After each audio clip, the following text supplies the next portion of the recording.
Hi, welcome to Pennsylvania Newsmakers, and as always, thanks for watching. Well, the long-awaited budget proposal from Governor Corbett is now history. Well, at least the proposal is history. Welcome to the first in a series of programs dealing with the budget. Joining me today are three of the state's top reporters. Guess what? Pennsylvania politics and government in depth and in detail, and it all starts right now.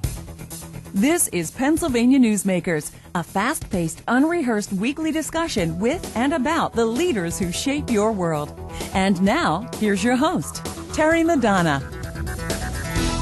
Hi, welcome back to the program. Well, before I start, 14 years and counting. I can't believe it. I don't think our audience can believe it. 14 years, solid years on the air. I want to thank all our viewers out there for hanging in with us. We love doing what we're doing. We think the program adds a bit of hopefully knowledge to your day.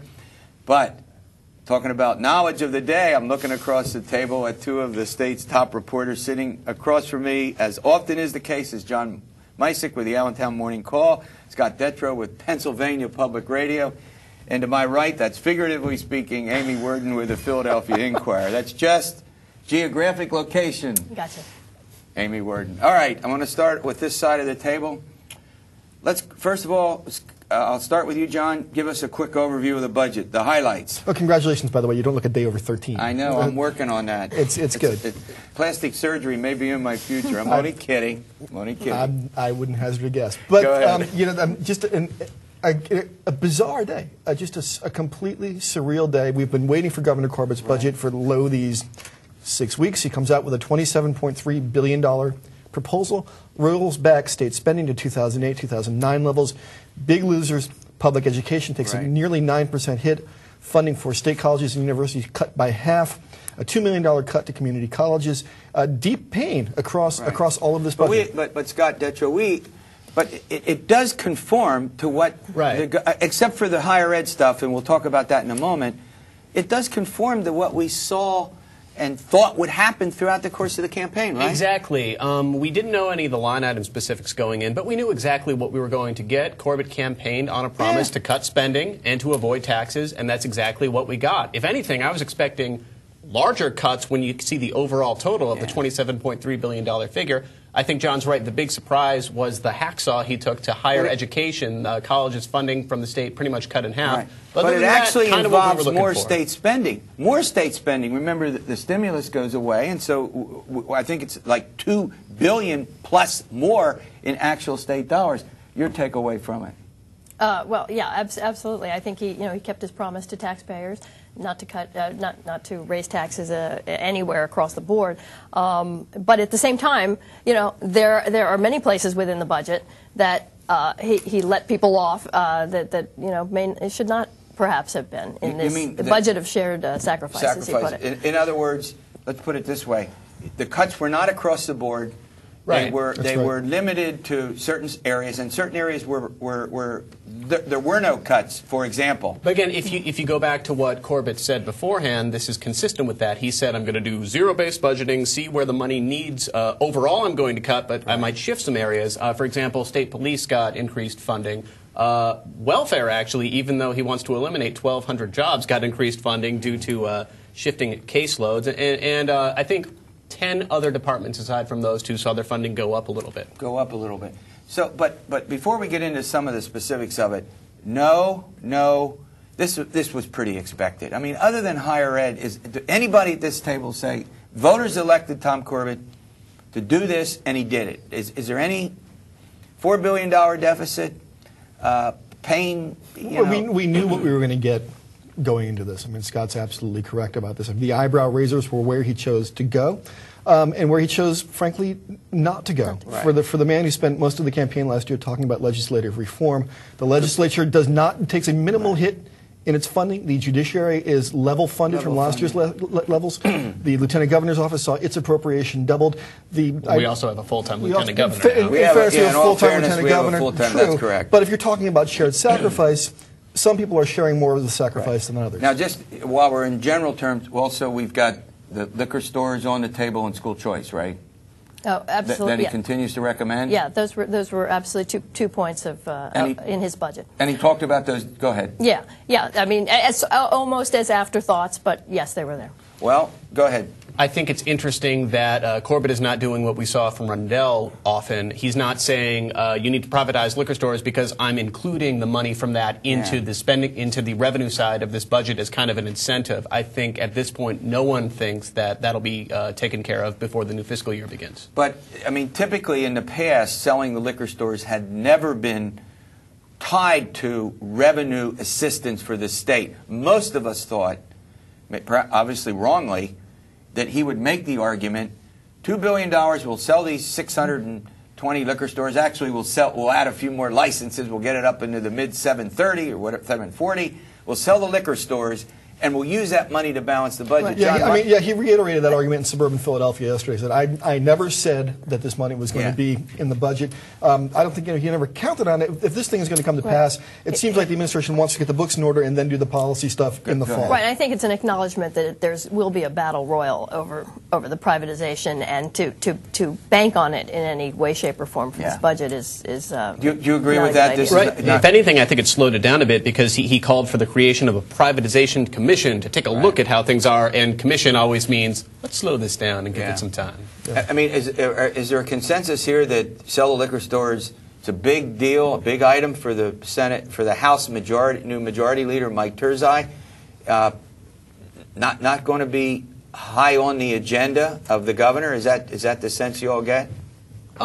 I think it's very high on his agenda. I just don't think there's the incentive to kind of rush this through from the governor's office. And I think the fact that now everybody knows where the cuts are coming has just pushed education funding to the front of the Talking about education funding, when we come back, that's what we're going to deal with. Perhaps the biggest change is more than $1 billion in cuts to education. We'll get into that following these words. This broadcast of Pennsylvania Newsmakers is presented by the Pennsylvania Chamber of Business and Industry, the statewide voice of business, and by the Pennsylvania Cyber Charter School, bringing educational innovation and freedom to the children of Pennsylvania. This broadcast of Pennsylvania Newsmakers is presented by PAConstructionJobs.com. For more information about rewarding careers in the highway construction industry, visit PAConstructionJobs.com.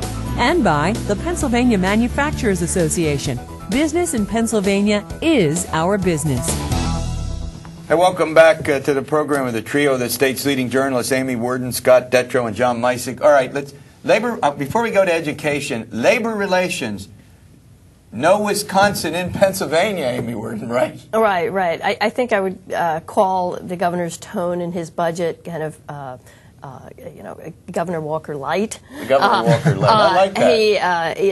He mentioned collective bargaining in the context of we will be engaged in it rather than we will be eliminating it. Yeah, or structural changes to Act 195. Right, go ahead. He made it clear he was kind of, he made it seem, if you look at the text, like an olive branch to union leaders saying, we want to work together. But by work together, he means I want you to slash your benefits when we renegotiate the contracts this year. So there's something like 16 or 17 union contracts up June 30th. All of which come up on June 30th. The unions had sought under Governor Rendell a one-year extension in their deals. That didn't happen. Corbett poo-pooed it as well, sending a pretty clear signal very early on that he was going to crack the case on these things. The interesting reaction was sort of the split in reactions from organized labor leaders. We had Dave Philman, who's the president of Ask Me, Council 13, which represents sort of like clerical workers and that kind of thing. He was very measured, very diplomatic. Kathy Jellison, who runs SEIU 668, more combative, was far more combative. It was Tuesday. She said, I guess the only Fat Tuesday here is for corporations, which could set quite a tone for the talks. But see if you agree with me on this. They're not going to look at the collective bargaining law, Act 195, and get into things like, well, every year you're going to have a certification election to see if there's a union, or we're going to end the union dues check. None of that stuff. It's all down to the bargaining table, benefits, wages, and conditions of employment. You all agree there? Yes. And so that is a big difference from what they're doing, what they've done last week, or this past week in Wisconsin, correct? That's correct, yeah. All right, let's go to, let's talk about education. We're going to spend at least a segment on this.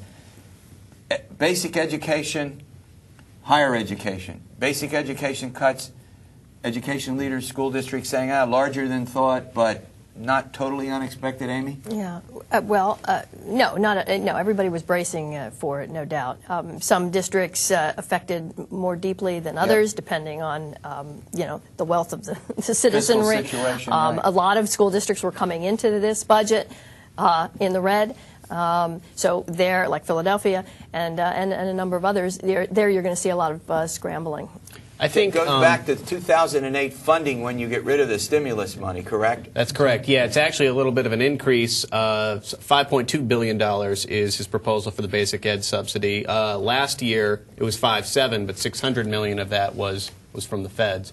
I think in terms of expected versus unexpected, it looks like Corbett's proposed cuts to higher education completely blindsided the higher ed community. I was talking to an administrator from Millersville University, one of the state system schools, yesterday, who said they had been working on a 20 to 30% cut scale, and then it comes in as 50%. That's Millersville has a $106 million total annual budget, and this would take $22 million out of that, and they're worried they're going to have to cut classes. The host has to be careful here as an alum and a former professor there, so I'll put that out to our viewers. We're for full disclosure on this program. I think what was most jarring, the higher ed cuts were jarring. What was particularly jarring for me, I thought, were the cuts to early childhood education programs and these accountability block grants, which had provided tutoring and after-school work and remedials. Is that because the governor, during the campaign, had indicated he'd spoken with such area? eloquence and passion during the debate about the need for early childhood programs and the need for tutoring? So we figured they would get cut, but to come in with the degree of reductions that he did, with eliminating the block grants and deeply cutting Head Start and pre-K counts, it was a lot of dissonance between his rhetoric on the trail last year and the realities now. All right, we're going to run to a break. When we come back, oh, gee, can we have a program on the budget and not talk about Marcellus Shale? All right, Marcellus Shale. It's not a planet on another solar system. It's a serious issue in the state, and the governor addressed it, and we'll get the reaction from our panel of reporters following these words. This broadcast of Pennsylvania Newsmakers is brought to you by Pennsylvania Credit Union Association. Pennsylvania Credit Unions, where people are worth more than money. To find a credit union that is right for you, check out ibelong.org. And by the Energy Association of Pennsylvania, Pennsylvania's energy information source.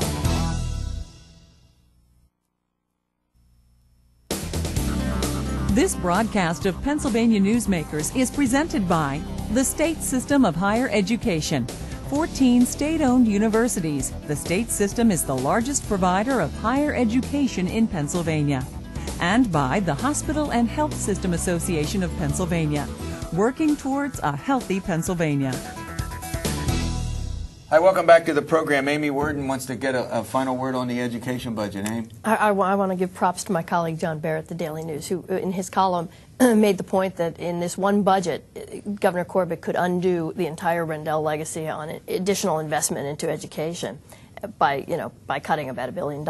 And the other thing is the pressure on the local school districts that will undoubtedly come as a result of that. Well, let's just hang in there a minute. One of the things that the governor called for was amendment to a law that would allow for referendum if property taxes go up above the inflation. Now, we already have a law. It's in effect, but there's 10 or so except.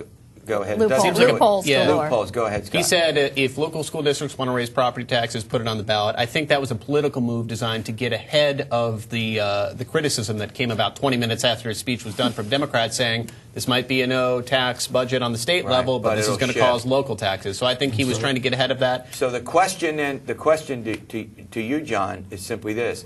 Then the legislature, as it does the budget in the school code, not to get too technical, has to probably pass a law eliminating those exceptions. That's right. And is that likely to be a major push? Yeah, I think what'll be interesting, Corbett has said again and again that he looks to Chris Christie as a model, the governor of New Jersey. What Christie did early on was wade into these local school district battles and campaign on these local referendums on local budgets. So it'll be interesting to see if Corbett aggressively goes after that or if it's just a line of the speech and we don't come back to it. All right, now we're down to Marcellus Shale. Everyone expected there would be no tax on Marcellus Shale, no recommendation, even though the legislature has passed, well, each chamber has passed different versions of it. So where do we stand with Marcellus Shale? He's formed a commission. Go ahead. Right. Yes, that was one announcement in the budget that he's formed a Marcellus Shale 30 commission. People? 30 people, 2/3 of which are industry people. And it's 1/3 actually. And a top fundraiser. And a top fundraiser. In order to study the issues involving the environment and everything like that. Of course, apparently not touching the tax issue. I think the tax is Governor Corbett's Alamo. Okay, well, in subsequent shows, we do have some folks, by the way, coming in who are on the commission. We can certainly ask them about what they think the commission is going to do. But the takeaway here, Marcellus Shale, at the moment, no tax, but there is still two big concerns. The infrastructure in and around where the drilling takes place and the environment. Any update on that, We're still John? waiting to see whether or not Corbett lifts the moratorium on additional drilling leases in state forest lands. A couple of weeks ago, he got rid of an executive order requiring environmental impact studies before new permits could go forward. Everyone's sort of on the edge of their seats waiting to see if the moratorium is going to get lifted. We all assume that's the way he's going to go. The interesting thing in the budget was that if you look at the Oil and Gas Lease Fund, which is where the money from where this stuff goes, it stays, I think, level funded. It doesn't look like they're factoring in additional oil and gas leasing revenue, but one presumes that money will come in. One of the concerns, Scott, that has been expressed by local government officials on this show and in other places is the concern about the infrastructure in and around where the drilling takes place. Is it possible that the legislature could pass a law that allows local municipalities to enact a fee? That's something go ahead. That's something that Senate Republican leaders are interested in doing, and that's going to start getting momentum in the coming months, I think. And of course, then we get into, would the Corbett administration accept that? Right now, they say no. Could that change? One more point on the moratorium, whether or not Corbett's going to lift it. I feel like it's fair to point out that Governor Rendell only put that moratorium in place after he leased all the acres he wanted to lease out of the state forest land. So it's not like the Rendell administration was very restrained and Corbett's going to come in and undo that. I think that's a little bit unfair when we throw that moratorium out there. Okay. All right. Let's run to a break so we have more time in the last segment. I want to talk about surprises. What surprises were there? We'll go to break and then we'll come back. Our panel will weigh in following these words. This broadcast of Pennsylvania Newsmakers is presented by Highmark Blue Shield, changing the way health plans work for business with a variety of plan options for employers and more choices for employees. Information is available at highmark.com. Have a greater hand in your company's health. And by the Pennsylvania Healthcare Association, the future of long-term care. Hi, welcome back. Well, we're working our way through Governor Corbett's budget. It was released this past week. It's the huge topic in the state capitol and actually, in some respects, has made some national news. All right, let's talk first of all about surprises. I mean, every budget from every governor has something in it. We go, where did that come from? Amy Worden, you go first. All right, I'm going to say the biggest surprise to me was the preservation of the film tax credit, now standing at $60 million. Yeah. Actually, I think that was the only moment, or maybe one of the few moments, where there was actually applause from the Democrats in the governor's speech, and he actually acknowledged that. Yeah. But it was a subject of a lot of much debate under Rendell. A lot of conservatives in the legislature said, "What is that? That's a freebie for Hollywood, for all those leftists in Hollywood." So he preserves the film tax credit. Now, the fact that he may have his own lobbyist in his own family, Governor Corbett's son works in the industry, may have helped, but at least he acknowledges that the film tax credit does bring jobs, and it does in Pennsylvania. And he did support other tax credits. I mean, that seems to be in the so philosophically, it is in line with how he thinks the role of the state government to provide more tax credits and fewer direct services. Scott, you're surprised. I guess I'll go stylistically. I was surprised at how literate Governor Corbett got all of a sudden. He wasn't quoting much Wordsworth or Faulkner on the campaign trail. I wonder if one of your former colleagues had something to do with that. Tell the story. Come on. A new addition to Corbett's communication staff is Dennis Roddy, who I know is a great writer and an excellent storyteller. And all of a sudden, Corbett's speeches have a bit more zing to them, a bit more of a flow. But I think there was some murmuring from Democrats that Corbett talks about not taxing natural gas drilling, expanding the drilling industry, and then he quotes William Wordsworth, a very environmentally friendly British poet. Yeah. Well, I agree. I mean, Dennis Roddy was not arguably one of the great reporters in this state for many years. I was listening to it and I was seeing this report. Look, governors and they all have speechwriters, right? I mean, there's nothing critical about it. That's what you would expect him to do. If Corbett starts quoting Finnegan's Wake or Ulysses in his speeches, we have a real problem. Well, we'll see. Go ahead. Yeah, I remember having long conversations over drinks with Denny one night about some Hemingway short story. So we also like Roddy, some of those Newman moments in Seinfeld. For me, the surprise I come back to, and we mentioned this when we were talking about school cuts earlier on, are the hit to early childhood programs and the elimination of the accountability block grants. What is particularly jarring about the block grants is that's the brainchild of now House Speaker Sam Smith, a guy who Corbett is going to need in his corner as he tries to push this stuff through the House. And that's hold on. So what you're saying is they're in the budget now because of the work of Sam Smith, 8 years ago, Sam Smith teamed up with Ed Rendell when Rendell blue-lined the education budget in the 2003 budget. Okay. They all sat down together. Smith brainchilded these accountability block grants for school districts to use for tutoring and remedial work and after-school stuff. They get hacked out of the Corbett budget. The guy that he's going to need to shepherd it, with Mike Turzai to shepherd his agenda through the House. It's a bit of a strange move. And again, I come back to the rhetoric he talked about on the trail last year about the need to shape young minds and give them a head start. And then he spikes early childhood. That was a surprise for me. We got a minute and a half or so left. Are we going to see what's got now? Rallies? Come on, the state capitol. You all covered these. They're sometimes fun, right? To do cover these rallies or no? Andy says no. No. Sure, go ahead. Sure. What's going on in the capitol? It's part of the rhythm of the capitol. There you go. We may not see, or there aren't indications right now that we're going to see any great union uprising over the bargaining issue or capitol takeovers on that front. But we're already seeing movement within the among college students and those supporting funding for colleges, and also the environmentalists and unions as it relates to the shale drilling. We saw it yesterday when hundreds of people appeared at Governor Ridge's New Harrisburg office. He's a lobbyist in the the shale industry. True. Go ahead. Yeah. How big of an alumni network do all of the state-related and state system colleges have here in Pennsylvania? Hundreds of thousands. Exactly. I'm pretty sure that they will be making their way to the Capitol a few times. 30 seconds left. I'll look for the oversized prop budget increase for Gene still. But they're not going to stay in to hang in the Capitol and for days and pitch tents. We'd love the company. It would be fun. Yeah, all right. Which might happen as the ramifications become known. All right. Well, hold on. Next week, we're going to bring in our all-star panel. They're going to take a look at the specifics and the details of this budget. Thanks for watching, as always. We'll see you next week for another edition of Pennsylvania Newsmakers, and you stay well.